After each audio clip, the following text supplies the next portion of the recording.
अस्सलाम वालेकुम and welcome back दोस्तों। मैं आपको परफेक्ट वेब सॉल्यूशंस की तरफ से कोडिग्नाइटर 4 की इस वीडियो ट्यूटोरियल सीरीज़ के पार्ट 44 में खुशामदीद कहता हूं। दोस्तों, मेरा नाम इमरान कासिम है और आज के इस कोडिग्नाइटर 4 और रिएक्ट जेएस के वीडियो ट्यूटोरियल में हम रिएक्ट राउटर को इस्तेमाल करना सीखेंगे कि किस तरीके से हम रिएक्ट राउटर को इंटीग्रेट कर सकते हैं कोडिग्नाइटर 4 के साथ। और जो हमारे स्टैटिक पेजेस हैं, जो होम है, कॉन्टैक्ट अस है और अबाउट अस का पेजेस हैं, उनको हम कन्वर्ट करेंगे इनटू रिएक्ट जेएस फंक्शनैलिटी, मतलब सिंगल पेज एप्लीकेशन में कन्वर्ट करेंगे using react router in React JS. तो मैं उम्मीद करता हूं कि आप मेरे इस वीडियो ट्यूटोरियल को एंड तक देखेंगे और इसको लाइक भी करेंगे। इसके अलावा अगर आप हमारे इस चैनल परफेक्ट वेब सॉल्यूशंस पर न्यू हैं तो इसको सब्सक्राइब करते हुए बेल के आइकन को प्रेस करते हुए ऑल नोटिफिकेशंस को ऑन कर लीजिएगा, ताकि आने वाले वीडियो ट्यूटोरियल्स की नोटिफिकेशंस आपको मिलती रहें और आप उनसे अप टू डेट रह सकें। Thank you very much. तो चलिए शुरू करते हैं आज के इस कोडिग्नाइटर 4 और रिएक्ट जेएस के वीडियो ट्यूटोरियल को और सीखते हैं कि रिएक्ट राउटर को किस तरीके से हम कोडिग्नाइटर 4 और रिएक्ट जेएस के साथ इस्तेमाल कर सकते हैं। तो दोस्तों, रिएक्ट राउटर जो रिएक्ट जेएस के लिए डिज़ाइन किया गया है वो हमें 3 फीचर्स प्रोवाइड करता है। मेनली उसके 3 फीचर्स हैं, एक कोर फीचर जिसको कहा जाता है, और एक वेब फीचर है और एक नेटिव फीचर है। इसमें जो कोर फीचर है वो बेसिकली उसकी हार्ड एपीआईज हैं जो कि आप यूज़ कर सकते हैं फंक्शनल कंपोनेंट्स के साथ भी और क्लास बेस्ड कंपोनेंट्स के साथ भी। लेकिन जो उसका वेब वाला जो सेक्शन है उसमें हम सीखेंगे कि किस तरीके से हम रिएक्ट राउटर डोम को इस्तेमाल करते हुए वेब ऐप के अंदर नेविगेशंस क्रिएट कर सकते हैं। और ये जो हमारी नेविगेशन है आपको नज़र आ रही है ऊपर, इसको हम भी कन्वर्ट कर देंगे into react router, so that के हम जब इन पर क्लिक करें तो हमें जो है वो सिंगल पेज एप्लीकेशन का जो फील है वो आए। तो सबसे पहले हमें क्या करना होगा, अपने जो पेजेस हैं उनको कन्वर्ट करना होगा इनटू रिएक्ट जेएस कंपोनेंट्स। तो सबसे पहले चलते हैं हम सबलाइम टेक्स्ट में, और यहाँ पर मैं एक मिनट इसको रन भी कर लूँ, बल्कि मैं सबसे पहले यहाँ पर इसको रन भी कर लेता हूँ। ये जो हमारे पास npm रन वॉच है, ताकि जो भी हम चेंजेस करें वो रियल टाइम में हमारे इम्प्लीमेंट भी हो जाएं।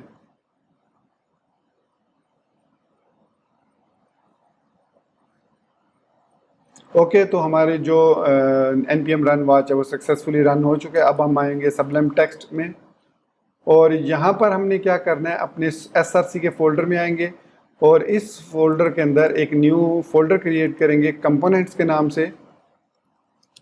इन कंपोनेंट्स के फोल्डर के अंदर, इस कंपोनेंट के फोल्डर के अंदर हम सारे कंपोनेंट्स क्रिएट करेंगे।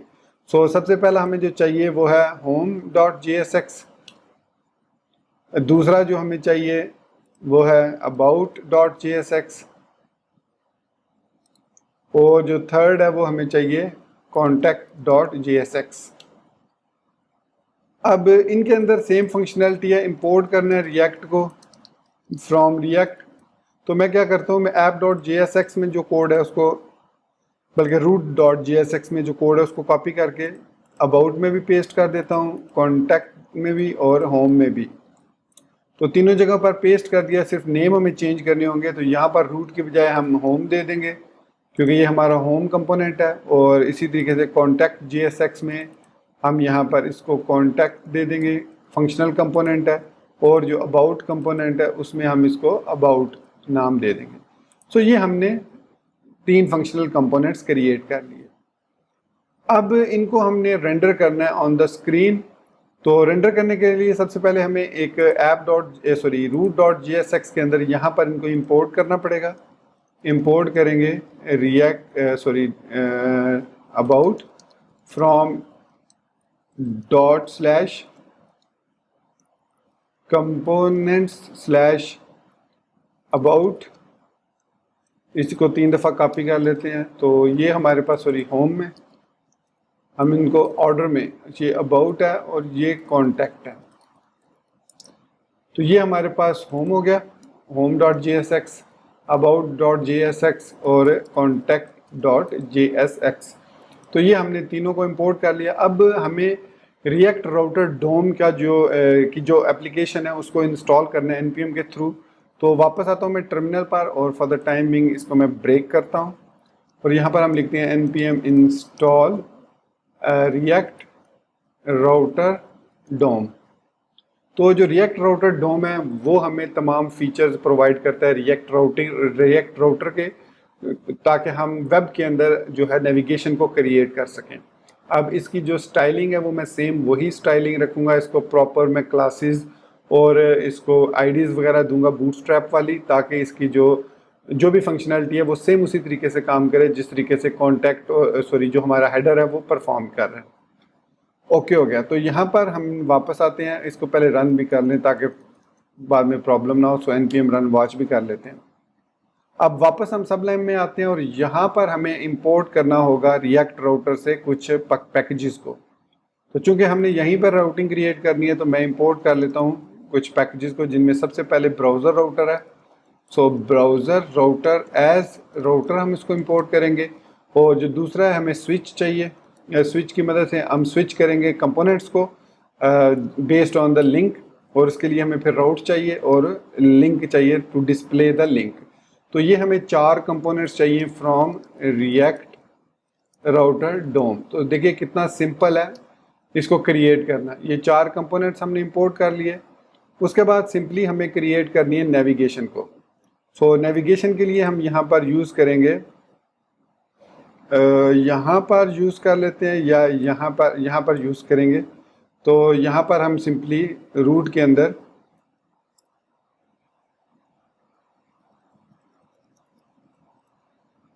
बल्कि हम इसके लिए अलग से बना लेते हैं एक, मैं इसको क्या करता हूँ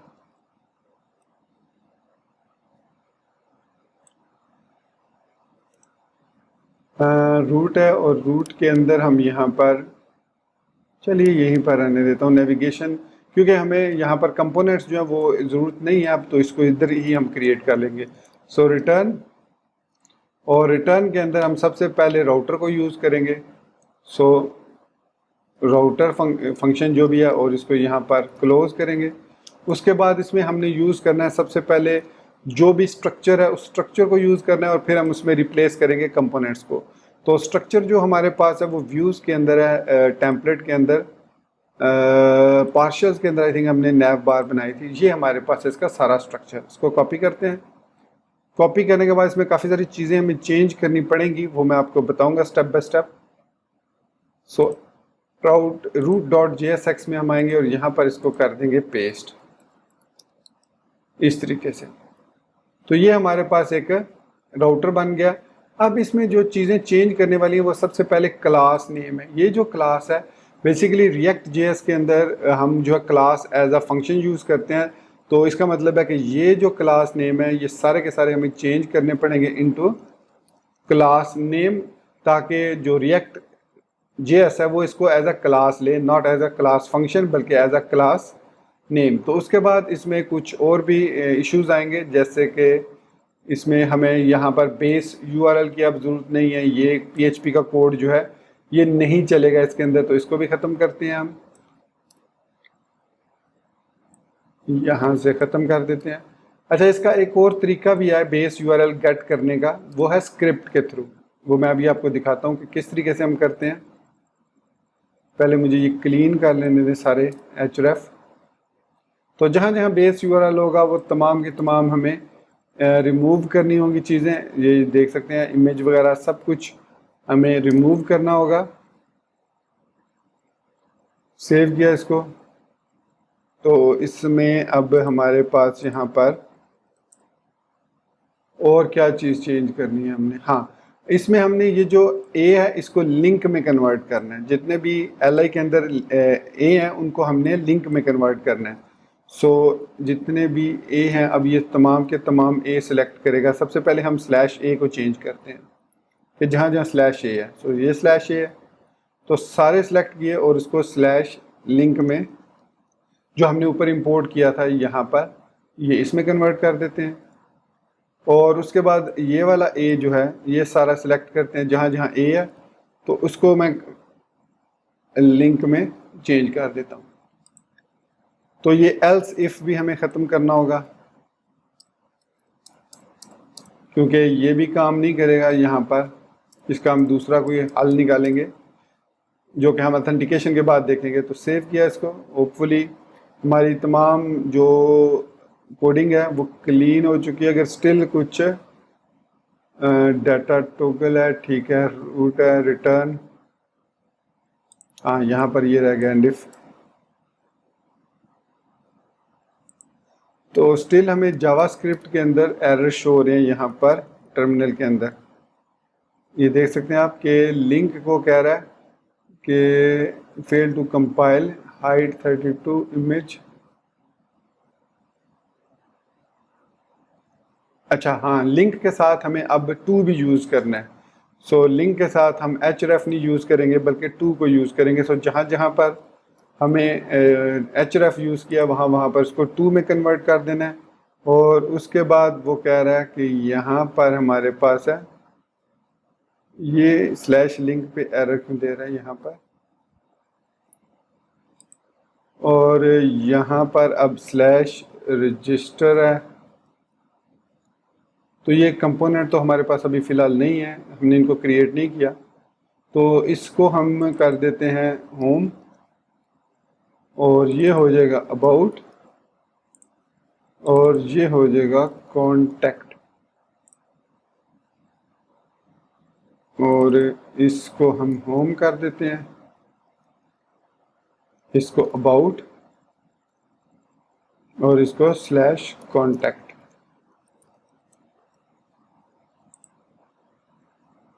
इसके बाद जो नेक्स्ट है हमारे पास स्टेप वो ये है कि हमने यहाँ पर इसको क्रिएट करने के बाद स्विच को यूज़ करना है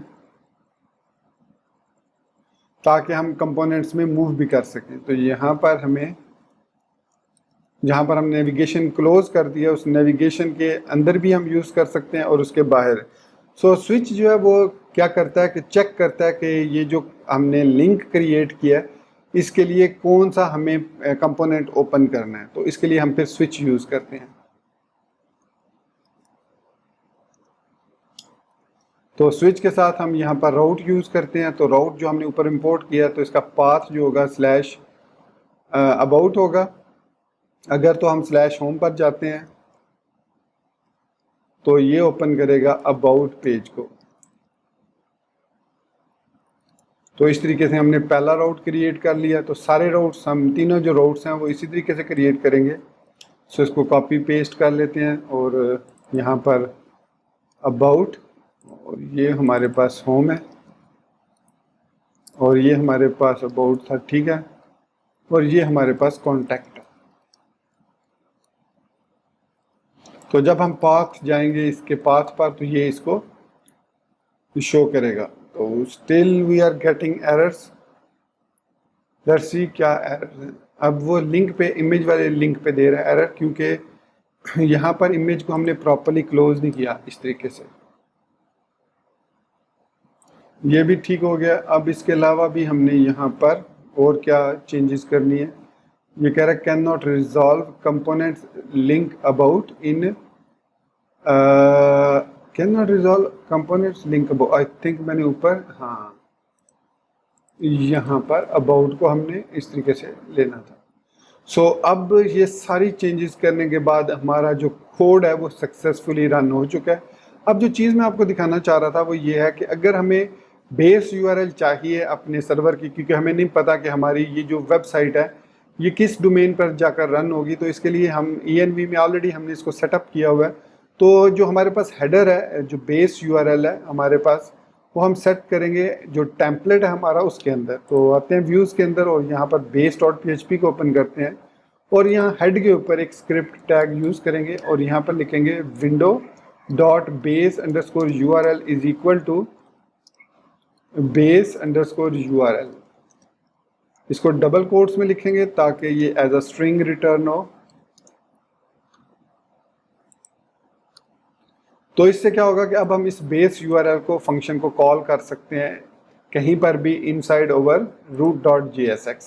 तो यहाँ पर मैं 2 में इसको स्लैश होम कर देता हूँ और सोर्स में हम यहाँ पर देंगे, अब चूंकि हम यूज़ कर रहे हैं JSX को, तो यहाँ पर सोर्स के अंदर हम दे सकते हैं बेस URL प्लस जो भी इसका पाथ था। नैव बार में हमें पाथ देखना पड़ेगा, तो नैव बार को मैं ओपन करता हूँ और इमेजेस wp logo.png। तो ये हमें यहाँ पर इस तरीके से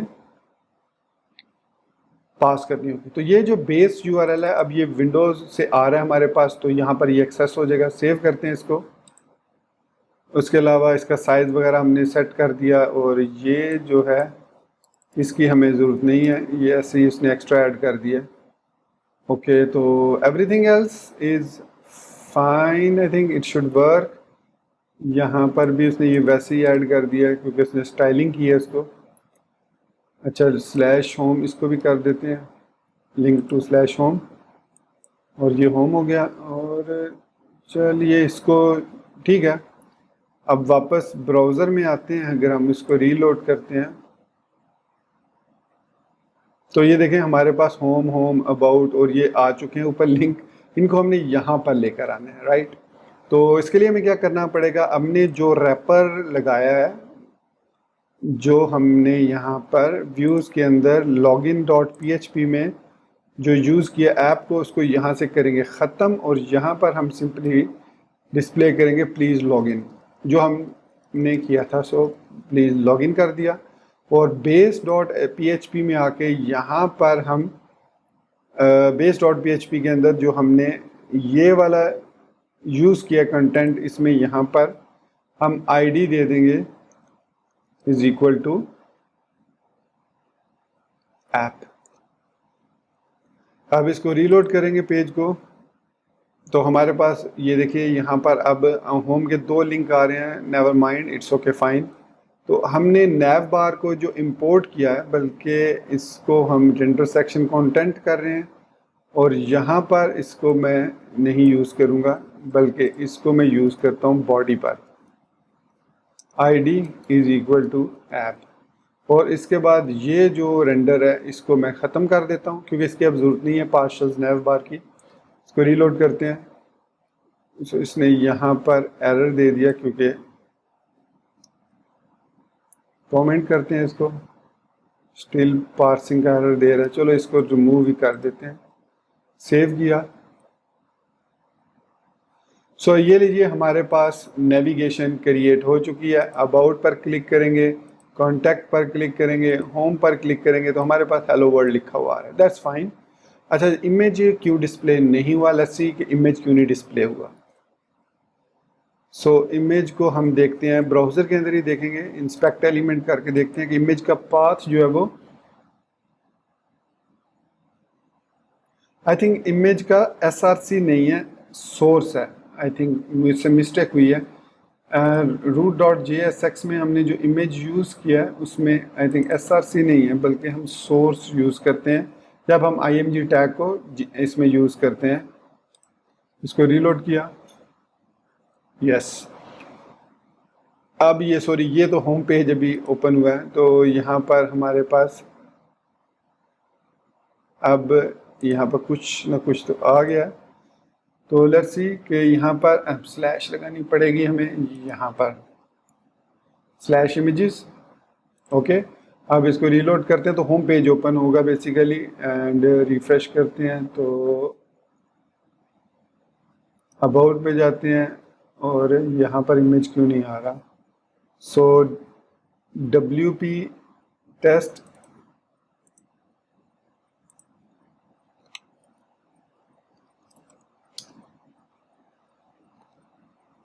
आई थिंक पाथ जो है वो गलत है। तो नैव बार में आते हैं। So base URL images/wp logo.png, ठीक है। सो बेस URL हमारे पास आ जाती है और यहाँ पर बेस URL आ चुकी है images/wp। ओके, यहाँ पर मिस्टेक हो गई, नहीं मिस्टेक तो नहीं है, ये तो ठीक है। इसको ऐसे ही आना चाहिए था, ये क्यों नहीं आ रहा। सो यहाँ पर अगर मैं इसको राइट क्लिक करके ओपन इन न्यू टैब करता हूँ,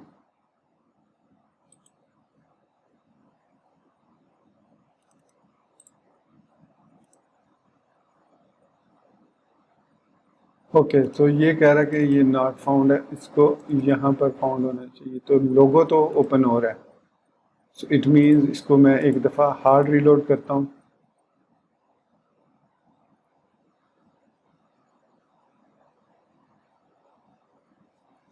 ये क्यों नहीं ओपन हुआ? src करके दोबारा देखते हैं, शायद मेरी मिस्टेक है कि मैंने उसको सोर्स लिख दिया है।